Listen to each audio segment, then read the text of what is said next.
Hello बच्चों, हम एक 11th इकोनॉमिक्स का 5th चैप्टर कर रहे थे, प्रेजेंटेशन ऑफ डेटा। इसमें हमने पहले पढ़ा टेक्सचुअल प्रेजेंटेशन यानी कि पाठ्य प्रस्तुतिकरण, फिर हमने किया टेबुलर प्रेजेंटेशन यानी कि सारणीय प्रस्तुतिकरण। आज हम कर रहे हैं guidelines for the construction of a table और features of a good table, यानी कि एक सारणी बनाने के लिए क्या क्या गाइडलाइंस, क्या क्या निर्देश दिए जाते हैं या एक अच्छी सारणी में क्या विशेषताएं होनी चाहिए। जब भी हम एक टेबल बनाते हैं, सारणी बनाते हैं, तो उसमें क्या विशेषताएं होनी चाहिए। तो एक सारणी में ये विशेषताएं होनी चाहिए जो नीचे दी गई हैं। पहला है टाइटल यानी कि शीर्षक।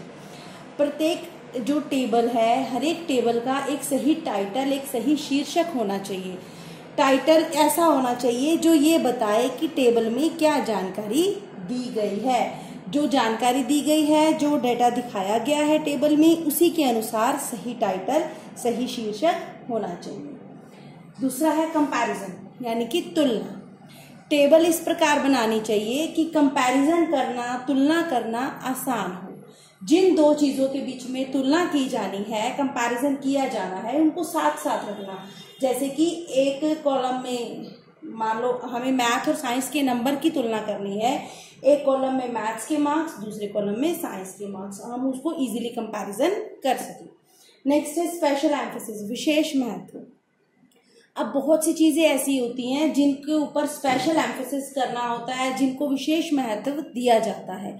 तो ऐसी चीजें जिनके बारे में स्पेशली कुछ बताया जाना हो, उनको मोटे काले अक्षरों में लिखना चाहिए जिससे कि उनके ऊपर ध्यान जाए। नेक्स्ट है आइडियल साइज, आदर्श आकार। जो टेबल है उसका साइज आदर्श होना चाहिए, आइडियल होना चाहिए। टेबल का साइज ऐसा होना चाहिए कि हम सारे आंकड़े, सारा डेटा टेबल में आसानी से दिखा सकें। कोई भी डेटा ऐसा ना हो जो टेबल में पूरा ना आए, उसको हम टेबल में शो ना कर सकें।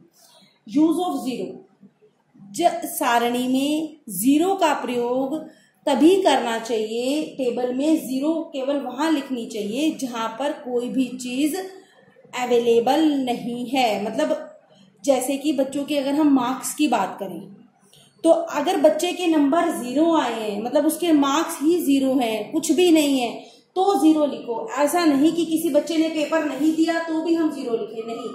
उसकी जगह एब्सेंट या फिर इस तरीके का ऐसा कुछ हाइफन ऐसा दिया जाना चाहिए। ऐसे ही खाली कॉलम में 0 नहीं लिखना चाहिए। अगर डेटा उपलब्ध नहीं है तो ऐसा देना चाहिए, लेकिन अगर अनुपस्थित है, मतलब वो चीज है ही नहीं, जैसे मार्क्स 0 आए हैं, तभी 0 का प्रयोग करना चाहिए। नेक्स्ट है हेडिंग्स यानी कि शीर्षक। हेडिंग्स क्या है? जो भी टेबल में, जैसे मैंने आपको पिछले वीडियो में बताया था, इस तरीके से रो होती है और लंबे में क्या होते हैं, कॉलम होते हैं। प्रत्येक रो और कॉलम के लिए अलग से हेडिंग, शीर्षक दिए जाने चाहिए जो कि ये बताए कि कॉलम में क्या जानकारी दी गई है और रो में क्या जानकारी दी गई है। नेक्स्ट है एब्रीविएशन, संक्षिप्त शब्द।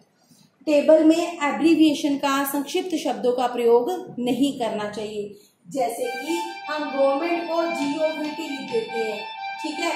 अगर हम मॉनेटरी पॉलिसी की बात करें तो उसको MP लिख देते हैं, मॉनेटरी पॉलिसी नहीं, ऐसा नहीं लिखना चाहिए। पूरा का पूरा लिखना चाहिए गवर्नमेंट या मॉनेटरी पॉलिसी। एब्रीविएशंस या संक्षिप्त शब्दों का प्रयोग नहीं करना चाहिए। नेक्स्ट है फुटनोट। अगर जरूरी हो कोई जानकारी जो हम टेबल में नहीं दिखा सकते, वो नीचे फुटनोट या फिर टिप्पणी में दी जानी चाहिए। नेक्स्ट है यूनिट्स यानी कि इकाई। टेबल में ये बताया जाना चाहिए कि जो चीज हम टेबल में दिखा रहे हैं उसको किस यूनिट्स में मापा गया है, उसको मापने की इकाई क्या है। जैसे कि अगर हम किसी मान लो कि पानी का डेटा ले रहे हैं, तो पानी हम किस में माप रहे हैं, लीटर्स में या किस में माप रहे हैं। कोई भी चीज है उसका भार हम टन में माप रहे हैं, किलोग्राम में माप रहे हैं, किस में माप रहे हैं, मापने की इकाई, उसके यूनिट्स बताए जाने चाहिए। नेक्स्ट है टोटल। जहां पे हमें किसी चीज का टोटल दिखाना हो तो एक अलग से कॉलम बनाना चाहिए जिसमें लिखा हो टोटल या फिर योग, और वहां पर हमें सभी चीजों का टोटल करके लिखना चाहिए। नेक्स्ट है परसेंटेज एंड रेशो। यानी कि प्रतिशत व अनुपात। अगर जरूरी हो तो टेबल में जो जानकारी दी जा रही है वो परसेंटेज में या रेशो में यानी कि प्रतिशत में या अनुपात में दी जानी चाहिए। जैसे अगर हम बच्चों के मार्क्स की बात करते हैं तो हम परसेंटेज में बच्चों के मार्क्स दे सकते हैं। नेक्स्ट है सोर्स ऑफ डेटा यानी कि स्रोत। हमें ये भी जानकारी दी जानी चाहिए जो हम टेबल में डेटा दिखा रहे हैं वो किस स्रोत से कहाँ से लिया गया है, वो जानकारी का सोर्स क्या है। नेक्स्ट है सिंपल एंड अट्रैक्टिव। जो भी हम टेबल बना रहे हैं वो सिंपल हो, जो कि सरल हो देखने में और देखने में सुंदर हो। सरल मतलब कि आसानी से समझ सकें, हम उसको सरल तरीके से बनानी चाहिए और अट्रैक्टिव होनी चाहिए, देखने में सुंदर होनी चाहिए। नेक्स्ट है साइज ऑफ कॉलम्स। जो भी हमारे टेबल में कॉलम के आकार हैं, कॉलम्स हैं यानी कि जो ऐसे लंबे कॉलम्स हैं उनका साइज ऐसा होना चाहिए कि हम कॉलम्स में सारी जानकारी दिखा सकें, सभी की सभी जानकारी हम टेबल के थ्रू शो कर सकें।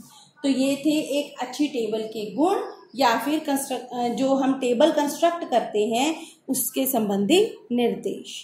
Thank you.